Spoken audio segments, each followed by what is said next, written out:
Dagit. Walang ring.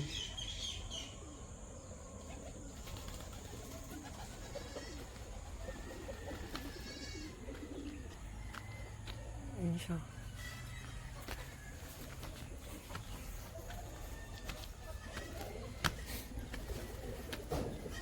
Ayun.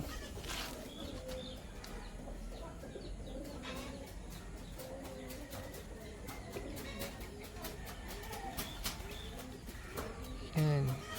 Dagit yan. Hindi sa atin yan. Pero hindi ko naman hinuhuli.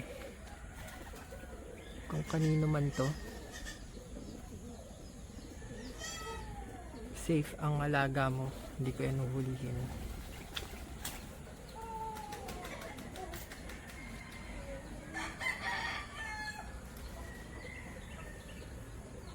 Ano siya?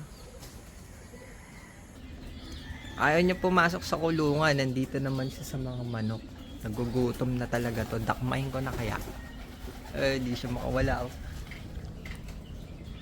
Kulit. So guys, ngayon hahanap tayo ng mga maililipat na young bird. Lipat natin sa Flyers Loft. Ito, malaki na to. Anak ng white bar. Yan siya.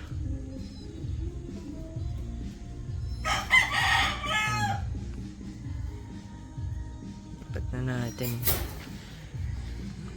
Isa. Then meron pa dito. Patulong ka ng anak nyo. Ililipat ko na. Laki na.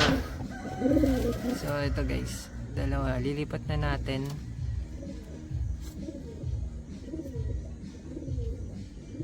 Yung bird. Anak nito. Ng saddle. Anak nila. Dito naman sa baba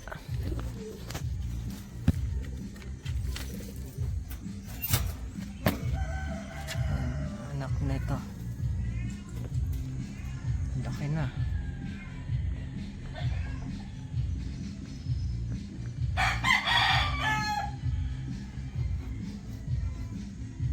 Cut na natin itong dalawa. So 5 na. Hanap pa tayo ng ililipat. Pwede na din ata to. Anak ng Homer. Lipat na din natin.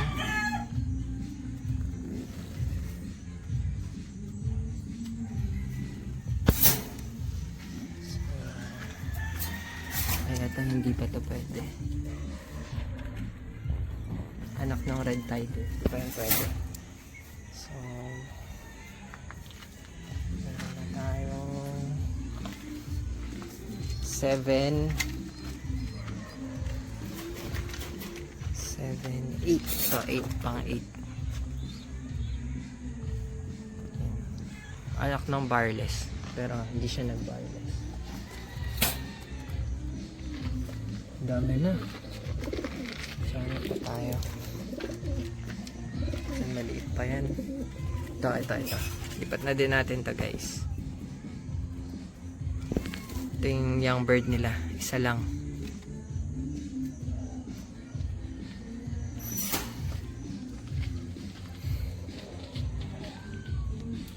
And ito.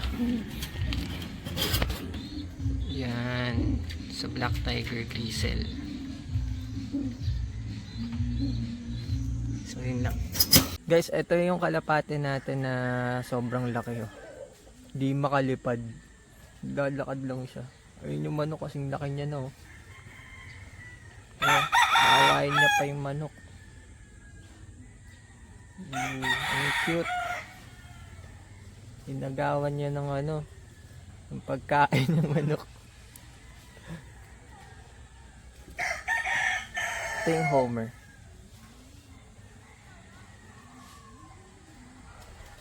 Naglalakad lang sila guys. Pero hindi ko to pinutulan ng pakpak. Ay, naglalakad. Ayun na kasing laki niya yung manok ko.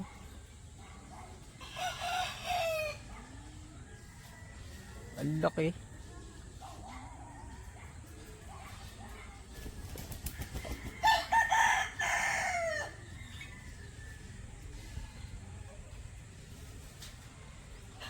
Di sila lumilipad.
Hanap ako ng pares ni Tatang. Magandang ipares kay Tatang. Ganda naman. Ganda oh. Kaso lalaki yan eh. Ito hen. White boots. Kunin natin. Pakita ko sa inyo.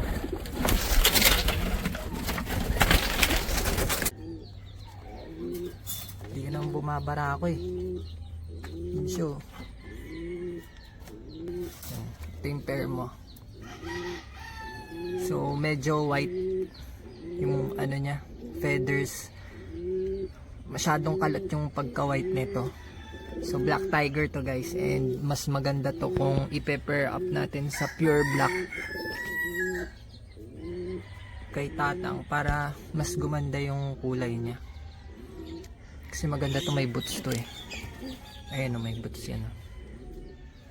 So, pag pinair natin sa pure black, mas gaganda yung ano niya, pagka black tiger niya. So, yan.